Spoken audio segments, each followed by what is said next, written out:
So this morning I was sorting through all the news that we got this week from The Mandalorian Season 2, and I came to this realization that there was this one connection between the news we got this week and an exciting rumor that we've been given several months ago. So let's get right into it by starting with the words of Bob Iger way back on February 4th, 2020. He stated during an earnings call that with The Mandalorian Season 2, they plan on infusing it with more characters and taking those characters in their own direction in terms of series. And we totally got this confirmed by Jon Favreau this week when he told EW. And while the first season's episodes are strictly focused on Mando, Season 2 adds new storytelling angles. As we introduce other characters, there are opportunities to follow different storylines. But what's even more interesting is that Bob Iger also mentioned way back on February 4th that there's a possibility of extending the realm of The Mandalorian. And many people might just think that he was stating that The Mandalorian story is going to be extended from the small personal story between Din Djarin and Baby Yoda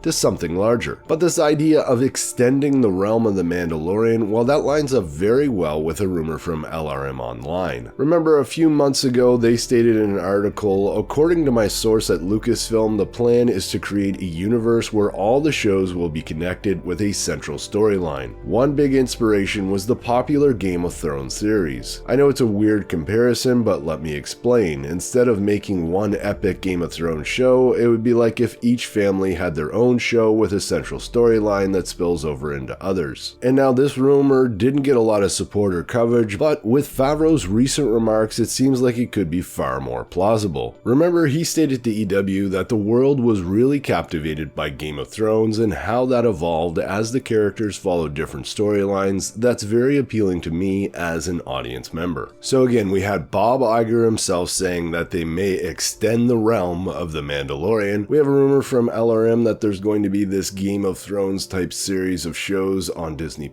And now we have Jon Favreau himself stating that he was really captivated by the different story threads in Game of Thrones. This certainly all seems to be lining up. Add to this the fact that way back again in February, Bob Iger stated that the future of Star Wars was on television and Disney+, and we certainly have more evidence than ever that we'll be getting this series of connected shows in the Star Wars universe on Disney+. But the big question here is, how are fans going to respond to this? Certainly a lot of people love the idea of just The Mandalorian and Baby Yoda as a small scale series. And Jon Favreau and Dave Filoni both mentioned this week that Mando Season 2 is at a whole new scale, much larger, and a much bigger story. So as I stated in my last video, I think the fandom is going to be somewhat divided on this. But I think there's a great chance that Jon Favreau, Dave Filoni, they're going to deliver an amazing story. Yes, it's going to be at a whole new scale, but I'm really hopeful that all Star Wars fans are absolutely going to love it. But hey, Star Wars fans, let me know what you think in the comments below. As always, I'm Mike. Thanks for watching, and may the Force be with you.